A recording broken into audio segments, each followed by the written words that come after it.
Vamos seguir falando sobre as estratégias de Lula, estratégias de Bolsonaro para tentar buscar votos nessa reta final.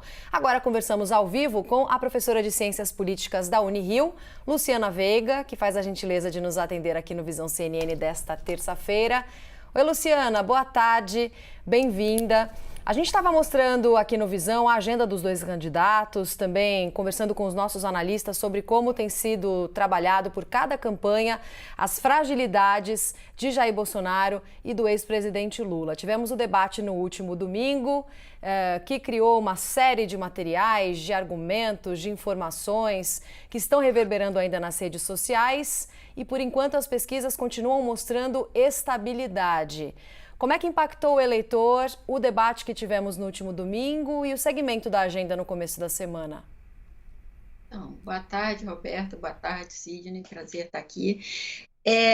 De fato, a gente tem uma agenda, né, de campanha com muito volume de informação, muito ataque, uma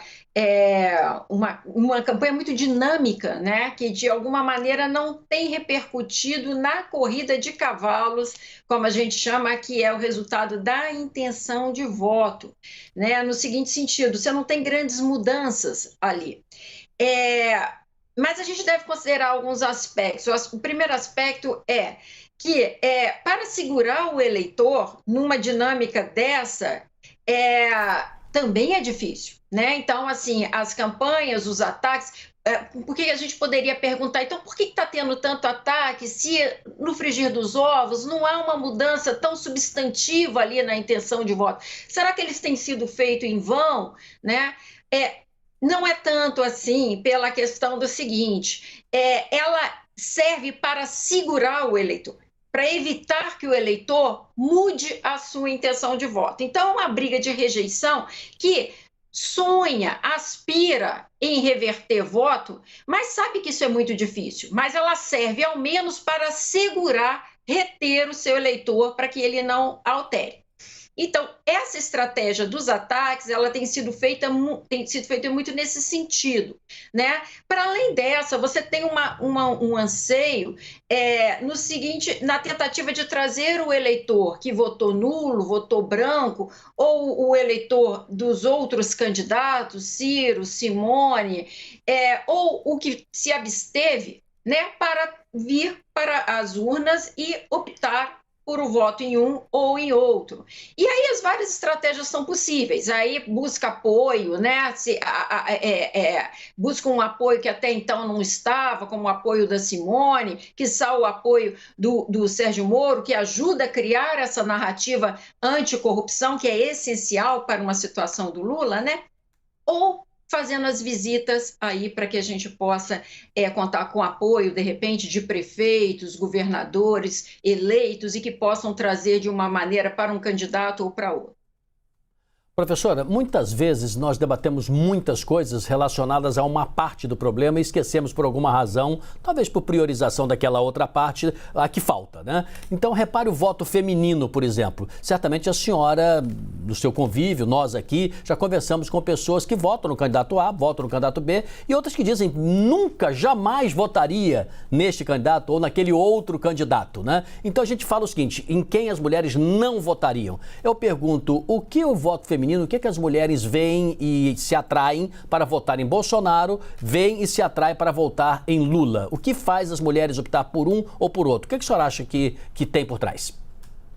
Então, na verdade a gente tem assim, falando da mulher no estilo no ponto mais médio, né? Porque a gente sabe que existem mulheres de todas as maneiras, mas eu entendi a sua pergunta, o denominador comum do voto feminino, vamos pensar a mulher típica, né? Uma mulher brasileira típica que tem aí de 8 a 13 anos de escolaridade, essa classe média baixa, vamos pensar nessa mulher, tá? Então, essa mulher, por exemplo, ela tem um papel, Sidney, que é um papel ainda de socialização muito forte, tá? Das crianças, da família, ainda tem esse papel. E ainda tem alguns perfis, na média, de serem pessoas mais voltadas para o aspecto privado, né? Então, essa mulher, vamos pensar nessa mulher meio típica, se ela tem uma veia, por exemplo, mais religiosa, mais conservadora, por exemplo, as donas de casa, em média, as donas de casa tendem a ser mais conservadoras do que as mulheres que trabalham fora e tendem a ser mais conservadoras do que os homens. Por quê? Porque o papel principal delas é esse papel da socialização das crianças, dos filhos e tudo mais. E ela é menos exposta às questões externas. Essa é uma mulher que, por exemplo, a agenda de costume fala muito alto para ela, porque é uma agenda que, a depender de como ela vai funcionar, ela pode facilitar a associação das crianças, a socialização das crianças. Então, a agenda de costume mais conservadora, ela é um atrativo forte para aquelas mulheres que têm uma ideologia, um sistema de crenças mais conservador. Então, esse é um atrativo porque pode facilitar, inclusive, o dia a dia dela, né, na criação dos filhos.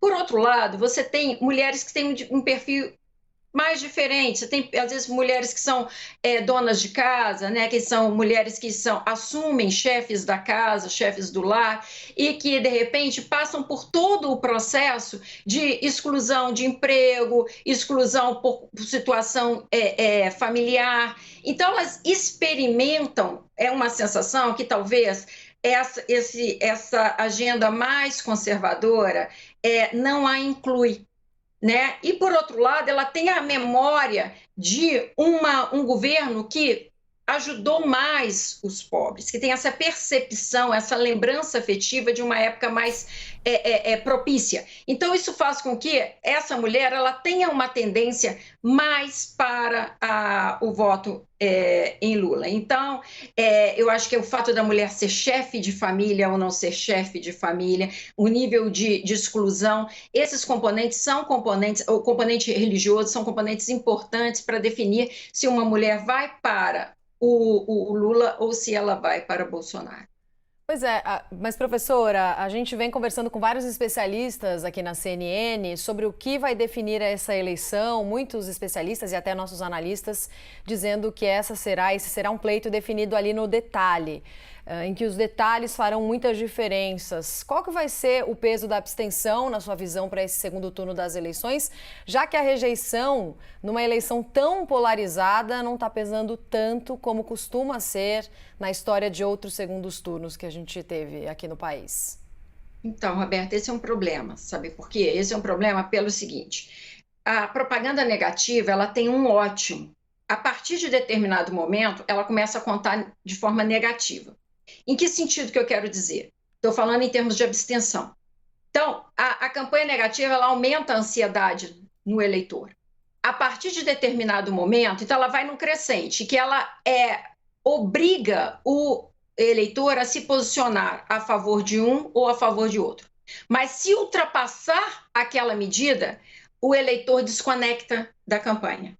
E ao ele desconectar da campanha, ele pode se abster.